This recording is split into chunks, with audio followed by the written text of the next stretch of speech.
நிறைவாழ்வு AG சபை வழங்கும் morning மன்னாவிற்கு உங்களை அன்போடு வரவேற்கிறோம். கர்த்தருடைய பரிசுத்த நாம் மகிமைப்படுவதாக. இந்த நாளில் உங்களை சந்திப்பதிலே ரொம்ப சந்தோஷம்.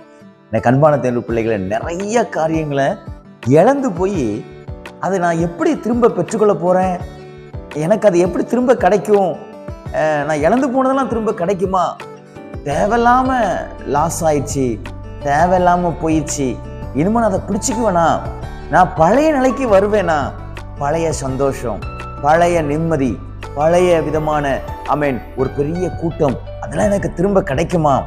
கர்த்தர் சொல்றாரு என்ன தெரியுமா? 1 சாமுவேல் புஸ்தகம் 30ஆம் அதிகாரம் 8வது வார்த்தையில கடைசி வார்த்தையா கதை சொல்றாரு, நீ பிடித்து சகலத்தையும் திருப்பிக் கொள்வாய்.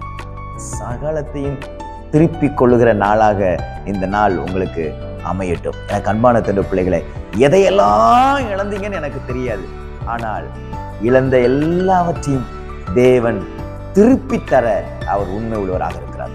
நீங்க ஒருவேளை சில மனுஷர்களால நிந்தைகளை நீங்க இன்னைக்கு அனுபவிச்சுட்டு இருக்கலாம். அந்த நிந்தைகள் எல்லாம் தேவன் மாற்றி நீங்க இழந்து போன சந்தோஷத்தை திரும்ப தருவார். நீங்க இழந்து போன மகிழ்ச்சியை திரும்ப தருவார். உங்க பிள்ளைகளால வந்த எல்லா நிந்தைகளையும் கர்த்தர் மாற்றி உங்க பிள்ளைகளால சந்தோஷத்தை கர்த்தர் ஏற்படுத்தி தருவார். இழந்து போன ஆசீர்வாதங்கள் உங்களுக்கு திரும்ப கிடைக்கும். நம்புறீங்களா? ஏன் ரொம்ப போய் உடைஞ்சு போயிருக்கீங்க? எனக்கு எப்படி கிடைக்க போகுது, அதெல்லாம் நடக்குமா மாஸ்டர், அதெல்லாம் நடக்குமா சார், அதெல்லாம் நடக்குமா? No no no. கர்த்தர் சொல்லியிருக்கிறாரு, திரும்ப பெற்றுக் கொள்ளுவீர்கள். நீங்க சகலத்தையும் திருப்பி கொள்ளுவீங்க. உங்க பலனை திருப்பி கொள்ளுவீங்க. இழந்து போன உங்க ஆரோக்கியம், எவ்வளவு ஆரோக்கியமா இருப்பீங்க, எவ்வளவு பலத்தோட இருப்பீங்க. ஆனா இன்னைக்கு உடைஞ்சு போயிருக்கீங்களா? சரீரத்துல மனசளவுல உடைஞ்சு போயிருக்கீங்களா?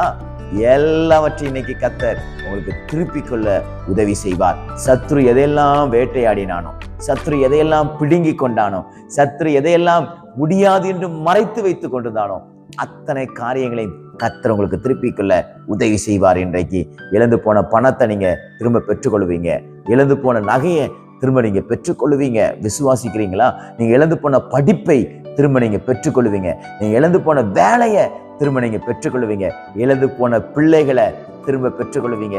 இழந்து போன கணவனை நீங்க திரும்ப பெற்றுக்கொள்வீங்க. இழந்து போன மனைவியை திரும்ப நீங்க பெற்றுக்கொள்வீங்க.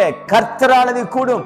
எந்த காரியத்தினாலே அது உங்களை விட்டு பிடுங்கப்பட்டதோ, எந்த காரியத்தினாலே உங்களை விட்டு தூரமானதோ, அதையெல்லாம் கர்த்தர் சரி செய்து உங்களுக்கு ஏற்றாற்போல் அதை திருப்பி தந்து எல்லாவற்றையும் உங்களை எல்லாவற்றிலும் உங்களை ஆசீர்வதித்து உங்களை திருப்திப்படுத்துவார். விசுவாசிங்க. கர்த்தர் தாவீதுக்கு சொன்னதை அப்படியே நிறைவேற்றி கொடுத்தார். உங்களுக்கும் இன்றைக்கு கர்த்தர் சொல்லுகிறார், அதை நிச்சயமா நிறைவேற்றுவார். திருப்பிக் கொள்வீர்கள். ஒன்றுக்கு பயப்படாதிருங்கள்.